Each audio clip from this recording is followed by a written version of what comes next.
And this applies to both men and women. We have to get back to being balanced. We have to get back to roles and understanding the role is not what you do in the household. The role is feminine. The role is masculine. That is the role. There's no other role. It don't make a difference who's in the house, washing dishes, cleaning up. None of that makes a difference. That is not what determines what's masculine and what determines what is feminine. That's not it. So we got to get that out of our brains too. Now, like I said, making money will lead to masculine traits. But when you understand that and you're working on yourself and have control, then you can turn, once you get into the relationship, it's like, okay, this is what I do out here. It's basically like your friends. When you was a kid, when you was around your friends, you did such and such and such and such. You knew your role around your friends. When you got around your parents, you didn't do that same stuff around them because you didn't want them knowing this is what you also do. It's the same thing. Once you got around your parents, you turn that off. The same thing has to happen with your relationship. If you such and such a way on a job, or you doing such and such, you turn it off once you get with your spouse. You turn that off. You have to turn that off. If you don't turn that off, you two are going to be combative with each other, and you're going to be fighting with each other. And that's unfortunate for who? Most importantly, the children. Why is it unfortunate for the children? Because the children are watching. And what they're watching and formulating. And a lot of times we simply don't explain things to children because we want them to stay a child. When technically everything we're doing, they've been paying attention to. They've heard you cursing. They've heard you creeping and tipping, sipping and doing whatever it is you do. They watching all that stuff. They see all that stuff. And most parents will turn around and say, oh, this is for grown folks. Don't do such and such. A kid already saw all that stuff. So why wouldn't you explain a lot of stuff in such a way that they can understand it? So is everything we do is important for them because they're next in line. They're gonna repeat what it is that they saw. We've all repeated some stuff that we seen our parents do. Therefore, it's imperative that we get this mess right, that we understand balance, and that we turn off things that we do with others and once we come with our spouse. But we don't typically do this. We'll come around and get with our spouse or significant other, and we'll start taking stuff out on them, which is totally 100% wrong. We have to really stop doing this, simply because it's affecting the children. There are children who have now grown up and become adults because what they saw as a child, they don't want to get married. That falls on the adults. What a child's seeing is pretty much determining what they do and don't want to do. Now, you don't want to accept that's your problem. In which, as I say, people who don't like to accept stuff and want to negate whatever, fix your face, fix your spirit. Yes, absolutely, absolutely. Fix your face, fix your spirit. Ooh, shout out to the brother Will McCraven. He definitely ate on this one. He definitely taught on this one, and he touched some very, very sensitive topics. And man, this is one reason why I always say specifically that, we have to be ready to understand that here it is.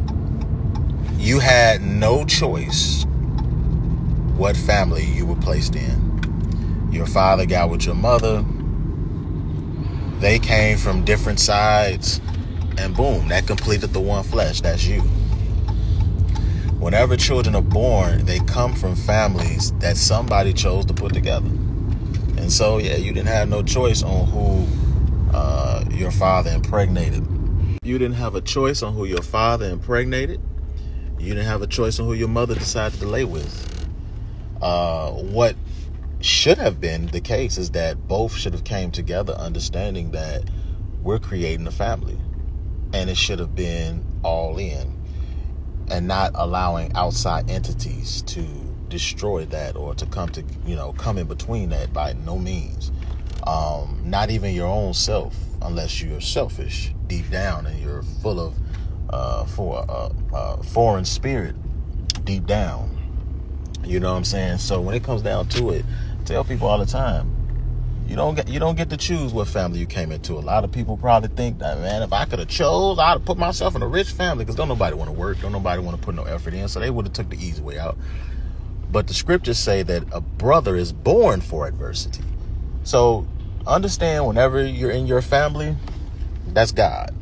And this as my brother, the same brother Will Craven like to say, this thing started with a fight, because that sperm has to, out of all the sperm that is released, you know what I'm saying, you had to get to the egg of your mother and her ovaries or whatever the case may be, however the technicalities of that is. I'm not no biologist, I don't know all that, but I know the gist of it. But at the end of the day, you fought to be here.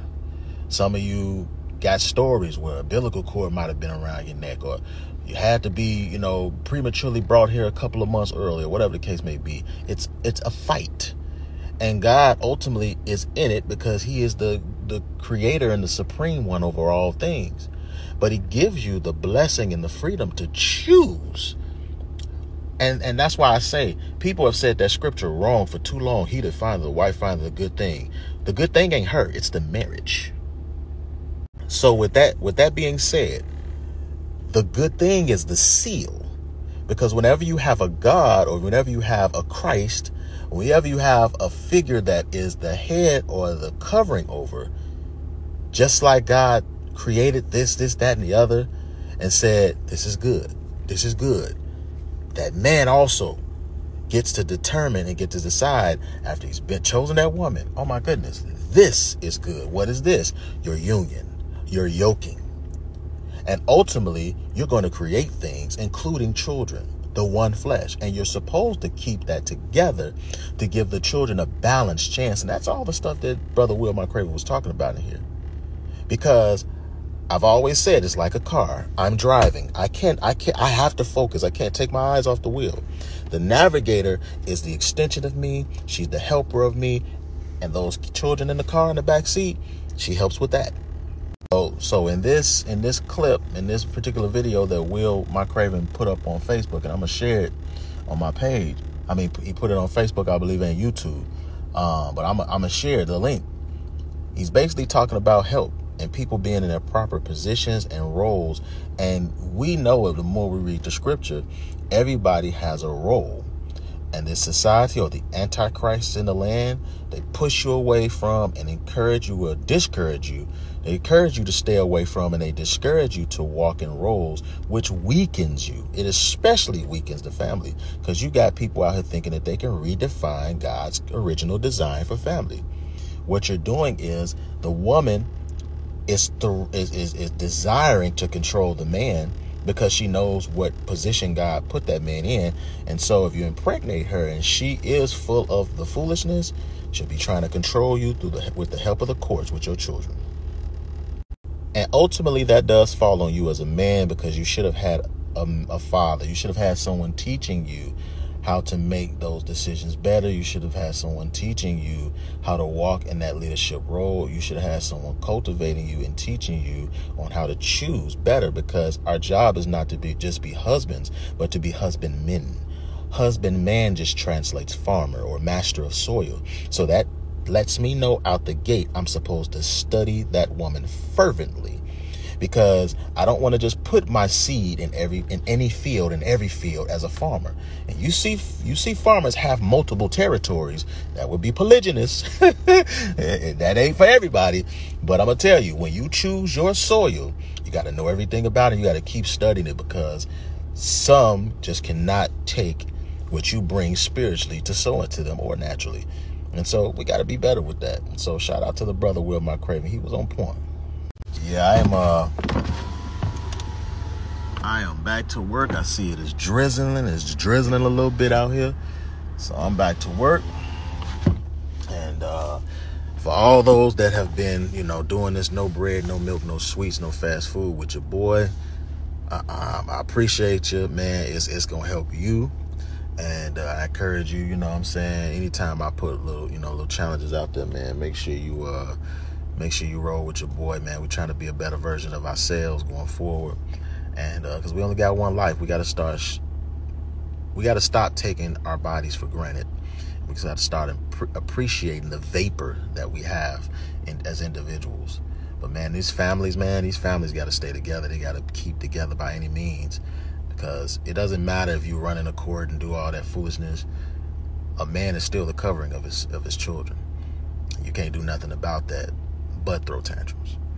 It does cheat the children out of having a balance, because there is a nurturing side and a teaching side. And I love how in this video, Will McCraven broke down that the masculinity of a man is in his teaching, because as we've said before, y'all looking for 6'7" this and the dude to be built like this, even though you not putting no work in and you ain't fit, feminine, and cooperative. But you have all these crazy desires that you want from a man, and a lot of it is built into his height. But what do you think? He gonna fight somebody physically every day? Real protection is in a man's teaching. That's why Jesus, at the age that he was, he chose disciples. He told them, come with me. They came, dropped everything, profession, all that. And they came and they submitted to his curriculum, and he taught them because he knew he was going to die. That's the same way us men have to move. As if we're going to die, we keep teaching, because we know our protection is through our teaching. But do you? Starting with your father. This is where I run it, why I hit it home. You don't have a choice as to what family you fell in, whatever their name is, whatever's name attached to your daddy's. But the scriptures say, for this reason. What is that one reason worth a man leaving his mother and father? To cleave to his wife, to start his own legacy. And that he has a choice to do. And so does the woman he chooses, or women. And so that's the opportunity for him to see his children face to face and say, before I knew you before you were formed in your mother's womb, I knew you. I had plans for you, and is what he's saying and professing and confessing. And so that gives the child confidence that they were born and not a mistake. But y'all creating situations where they're insecure. Y'all creating situations where these children are waking up every day looking around, because every story is not that a man left. A lot of these children are waking up looking around, trying to figure out what happened, and why is every last one of us in this house but daddy? Look at mama. 9 out of 10, whatever story you've been told, whatever a person was not willing to work through and was willing to be selfish and make that decision for everybody instead of just for herself and leave. Look at mama. See it, find out how much child support she get from the court and all that. Because I'm going to tell you, this is where a lot of these children grow up and they get it, especially young men. They start to understand this world does not like them. And they understand what their mother did, and they don't want to go through that foolishness. But if we can change these tables, we can really give them some proper teaching, they can understand it's about the decision you make. And you won't have to fall like we did.